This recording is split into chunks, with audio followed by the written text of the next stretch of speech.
Hello everybody, Ben Rogers here, the Raptors Digest. Riker, his name is back into the mix. Tyler Herro, Jack Harlow's buddy, the guy that we've been talking about way too much this season, but he's back in trade rumors, trade reports. We've had a lot of people reach out to us and say, make a video on this guy once again. So here it is, Tyler Herro, Riker. The Miami Heat, apparently, there's a 75% chance that Tyler Herro is getting moved this offseason. Obviously, he went from the darling of Miami that would not be traded for James Harden to expendable guy that's going to be 70% likely traded this offseason. So what are your initial impressions on this report? Obviously, the sign and trade with Lowry to the Heat is still on the table. What are your thoughts on Tyler Herro being on the trade block? Well, it doesn't surprise me because we had a full video on how are Heat feeling after getting completely swept in the first round. And the At Answer Courtside was Digest. Just pointing that. We haven't really plugged that at the beginning of these videos. Check out Courtside Digest. People know we've been rocking it on two channels, but it's very interesting because Goran Dragic, team option. Andre Iguodala, finally a team option. The only guys on guaranteed contracts next year is Jimmy Butler, Bam Adebayo, Tyler Herro, Precious Chua, and KZ Okpala, and some guy I've never even heard of. So to go and trade Herro, you got to have a lot. Like you have to have your whole roadmap of the offseason planned out. But what were Heat fans saying? And usually the fan base is a reflection of what the organization is also thinking, right? Usually, not always, but usually. And they're saying, my God, we need better than Kendrick Nunn. We need to drop Goran Dragic. We need to drop Andre Iguodala. We need to probably not re-sign Duncan Robinson at $20 million because that's crazy. And yeah, Tyler Herro, nothing against him, but he didn't take the jump that we wanted. And now he's our most tradable piece. So if it makes us better, we're willing to do it. That's what their entire Reddit said. Everybody agreed. So it doesn't surprise me to hear this news. And all of a sudden, Ben, maybe Kyle Lowry is back on the trade block. Kyle Lowry back on the trade block. Obviously, the one thing about this, and everyone, we got to bring it up. Obviously, if he goes to the Sixers, if he wants to go to the Sixers, then that's going to have to be a sign-and trade. They have way too much money on the books, and Simmons, Harris, and Embiid all on max deals. They still have a lot of rookies, young guys on actual contracts, and when you have a lot of those, they eat up the money. So if Kyle Lowry goes to the Sixers, that will likely be a sign-and trade. Lakers, same sort of ordeal. LeBron James, AD on big contracts, Kuzma, KCP, mid-big contracts, and then a few young guys, likely a sign-and trade. But you brought it up. The only real players locked up for the Miami Heat are a couple of rookies or a couple of people on rookie deals, right? And Jimmy Butler and Bam Adebayo. So that leaves a little bit of signing room. The Miami Heat were like us in saying, let's trade for or let's save our money for 2021 for Giannis Antetokounmpo, and unfortunately, all of our hearts were broken, but that money could get thrown to Kyle Lowry without a sign and trade. Now, there's a lot of people saying Lowry's devotion to the Toronto Raptors fans, he'd get us Tyler Herro back, and maybe? I don't know. I don't know if that's usually the precedent for stars leaving their teams, but we like to dream there, but I digress. Should the Toronto Raptors... Well, first, let's talk about the idea. Do you think the Heat would give up Tyler Herro now in a sign and trade for Kyle Lowry? No. I said it for you to dismantle it. Yep. You did it perfectly. Why would you? If he's coming up to the open free agency, it's not a restricted free agent. Don't give away an asset, one of your very few that are guaranteed into next season, for a guy you can get if you just sign him regularly. So now where it gets more interesting, and we circle back to the same conversation that we had on our most recent drop, unless this one comes first, Jared Allen, potential sign and trade partner. That we recorded 10 minutes ago. It's not Riker and I wearing the same shirts, for all you roasters in the comment section. Do people comment? Okay, I digress. But the Raptors don't have good trade pieces right now because everybody's on a big contract, and it's especially evident now where you'd have to do an actual trade that balances because all of our good young talent is locked up. You're going to have to pay Gary Trent Jr. You've already paid OG, Siakam, Fred VanVleet. You got rid of Norman Powell. You're not trading Rodney Hood for peanuts. You're dropping Aaron Baines. Your only tradable piece is, and we said in the Jared Allen, Malachi Flynn, Chris Boucher, and your upcoming pick. Malachi Flynn's not getting it done. I'm sorry. Maybe him plus something. He'll be good, but his trade value's not high right now. Yeah, I'm not trading my pick either for Tyler Herro. That's just a fact. This is a 4-person draft. You're getting one of those 4 players. Chris Boucher to me seems like the guy, right?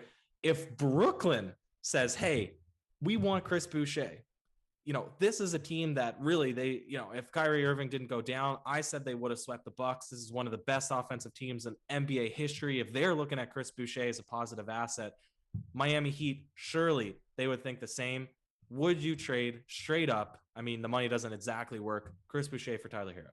No, I wouldn't do that. So I don't see how this is getting done because I wouldn't do it either. Yeah, that's the route. And just to build off your Kyle Lowry point, I'd be very surprised. One route that could happen is the Miami Heat have their eyes on a lot of free agents this off season. So they have to. Yeah, right. They want a lot of guys, a lot of bodies. So if they bring in Kyle Lowry and some other pieces, maybe then it would make sense to do a sign and trade with the Toronto Raptors, get some pieces off the books. And I saw one on Instagram, I think it was the Raps community or something, they came out and said Herro and Oladipo for Kyle Lowry. That would make the money work evenly, but do you want Oladipo paired to this deal and bring in a trash contract like that?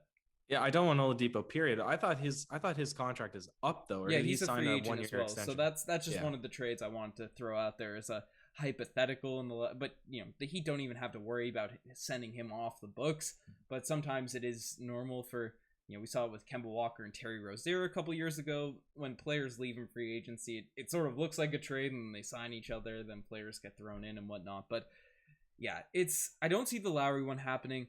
Chris Boucher, I could see the Miami Heat accepting, or Chris Boucher for Tyler Herro, but that makes no sense with the Toronto Raptors. We have 1 year of Chris Boucher on a really team-friendly contract. Chris Boucher is not a starting center. He's not big enough to night in, night out be that guy that handles it down low on the boards and just mucks it up with teams in the Eastern Conference, right? The Joel Embiids, the Giannis's of the world, the Dwight Howards, as we saw on certain nights. It's good to have a proper starting center over the course of a season. But where Chris Boucher is very valuable is you can end games with Chris Boucher, right? In important moments, right? Surely we saw this year, you can't go a full season without a center. That was written off the board. But as we've seen in these playoffs, when matchups kind of get tight, it's good to have a center, especially against certain teams, but a lot of teams do go small. And I think Chris Boucher is an ideal modern day small ball center big when you're running small ball against another team. Otherwise, he's a perfect backup power forward to a Pascal Siakam that we've seen struggle a little bit and will be coming into next season with an injury. So I look at Chris Boucher's value to the Toronto Raptors, especially as a big man, a lot more than I would Tyler Herro in our guard-abundant Toronto Raptors squad. And let me add this point on. Let me layer this in our 7 Cheats dip of why this doesn't make sense. It's because Tyler Herro is a guy with star potential. He's on the up. He didn't take the jump that Miami Heat wanted, but he had 2 good seasons to start his NBA career, and I only see him improving. You're putting him on the bench, and he has no chance in getting off of the bench because Gary Trent Jr. is going to be, he's young. He's only 22 years old. Yeah. If you re-sign him, he's your shooting guard of the future, right? Bet better defensively so than Tyler Herro would be. Significantly better defensively. Yeah, I wanted to be gentle here. I wanted to let him down easy. And OG, you just committed him long term. So he's your small forward of the future. Tyler Herro, in 1-2 years, he's going to want big money as a starter. You can't offer him that. So wouldn't it be more sensible if you are going to put somebody like Kyle Lowry? Well, Kyle Lowry, he's, you're not going to get value in return from him unless you sign and trade him. But somebody like Malachi Flynn, somebody like Chris Boucher, if you're willing to put them on the block, get a better role player back, not a guy who's just going to leave anyways because you don't have an actual position for him as a starter. So that's my last point. Tyler Herro, mid-season trade before last season. Yeah, I was all over it. Now it doesn't make sense to me. Yeah, well, if we get Tyler Herro for Kyle Lowry, go for it. You would. Phenomenal return for Kyle Lowry in a sign and trade. You do that, and I think Tyler Herro's been given the Kyle Kuzma-esque look, perspectives, ratings by NBA fans, coming in as an overrated superstar that had a couple big games, a couple big moments on a big name franchise, and everyone's thinking this guy's going to be Michael Jordan, or in Kyle Kuzma case, I don't even know. But he didn't live up to those expectations. But as you said, he got better. He went from 13 points to 15 points, 5 rebounds, 3 upped his assists, I believe he increased his efficiency, especially from 2-point range. Had a tougher look in from the 3-point line, but still shot 36% from 3 on 6 attempts per game, which is really, really good. It'd be silly for the Miami Heat to just let him go for nothing. I'm really surprised that there's a 75% chance he gets dealt with in the first place. They need as many young guys as they can around a Jimmy. I guess maybe they're win now and they see value in him. Who really knows what's going on with Miami? They usually have a master plan going on. Sometimes it works out, sometimes it doesn't. They just got swept in the playoffs, so maybe they're desperate, Riker. But let us know what you guys think about Tyler Herro. Are we crazy for not wanting to give up Boucher or Malachi or any of these guys for a hero? Should we do the Oladipo trade? Get everyone in here for big money? Another shooting guard that will likely play behind Trent and Suggs. Who knows about that? Let us know in the comment section below. Check out the Instagram, the TikTok, all that cool stuff. Check out Courtside Digest for all the coolest videos on YouTube outside of here, because there's lots of cool videos here. No check, no or what is it? No work, no check. To quote a Tyler Herro tattoo. Do you have any last words, Riker? Yeah. Whoever's putting photoshops of him on the Shanghai Sharks or the Guangdong Tigers, it's just disrespectful. Got to treat Tyler Herro a little bit better. He doesn't deserve that much hate in the NBA, but I don't think this is happening for the Raptors in particular. The Shanghai Sharks, they're going to be nasty next season with Kuzma, Dennis Schroeder. I think they already have Jimmer Fredette, so they're adding him. Ben Simmons is going to be over there locking up on the wings. Tyler Herro. Well, they got 2. Bam Adebayo. He was the first one to get photoshopped over there.